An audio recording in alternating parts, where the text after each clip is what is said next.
我觉得鞋子肯定超过100双，超过对，很荣幸担任亚瑟士的形象大使，可能又会变成一回大写象。宣泄情绪，我觉得非常好的方式，让心情舒缓一些。Hello， 明朝的朋友们，你们好，我是邱胜义。今天非常开心，能够担任亚瑟士的形象大使。然后今天要推荐的鞋款呢，就是我脚上这双 Jogger X81，然后它这个色调刚好很配我今天的服装的颜色。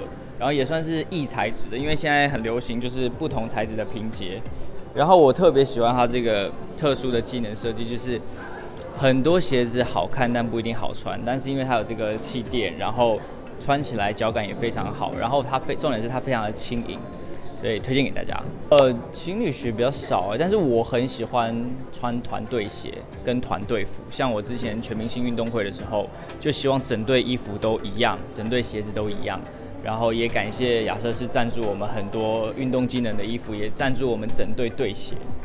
我原本没有想过这个问题，但是我现在就可以想到，就是不然明年大家都来穿亚瑟士的鞋子，然后颜色就是可以五花八门。宣泄情绪，我觉得运动是一个非常好的方式，不管是你去跑步，或者是去健身，或者是跟朋友约打球。我觉得，对于我啦，如果有时候比较有负能量的时候，就可以去运动，然后流汗，其实会让心情舒缓一些。一定要收，比如说很经典啊，然后配色我很喜欢，然后像这一次的X81，我觉得它让我会决定要收藏，是因为它4个颜色都非常好搭配，然后我觉得。我不太敢，我现在还有一点障碍，我不太敢穿花花绿绿的鞋子。然后比如说简约风啊那种我会很喜欢，比如说基本色黑白灰，然后米白，这几种颜色是我家里鞋柜，连衣服我大概都是这种颜色。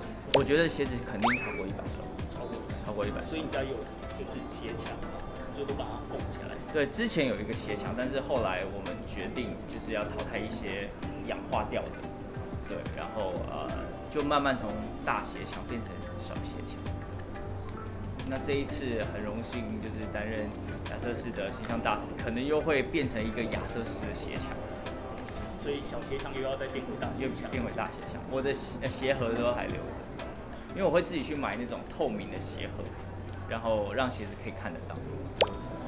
休闲运动啊，有什么样的标准？一开始我比较喜欢是黑白色搭配，然后我觉得，我会去店上试跑，因为我觉得每一个人的脚型不一样，那穿的鞋款其实不只是外观好看，它可能要符合你的脚，然后我都会去试跑一下，所以我觉得我选鞋还是要合脚为主。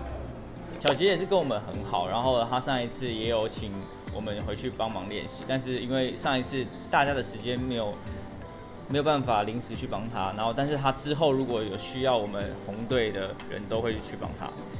那小杰有没有就是偷偷的透露一些？我只能说现在的战绩非常的焦灼，也很期待之后的比赛，然后3队比起来真的是有不一样的感觉。然后很期待接下来的赛事。困扰就是好看的鞋不好穿，是好穿的鞋不好看。对，有一好没两好。对，但这双鞋就是两全其美，就是它穿起来很舒适，然后一整天其实都不会觉得很酸，然后它很轻啊，很重，很轻盈，很轻盈，然后它搭配起来也非常的好搭配，而且也符合现在时尚流行的元素。比较习惯低调一点的颜色，比如说灰色跟黑色，质感灰跟经典黑。比较低调好穿搭，可能配个牛仔裤、T 恤。那比如说像有出席活动工作，就会选择比较亮一点的奶油白或焦糖性。比如说像我今天这一套，其实就有搭配我的鞋子。是。对，然后它的材质其实也是有不同的渐层，因为最近一台拼接最近很流行。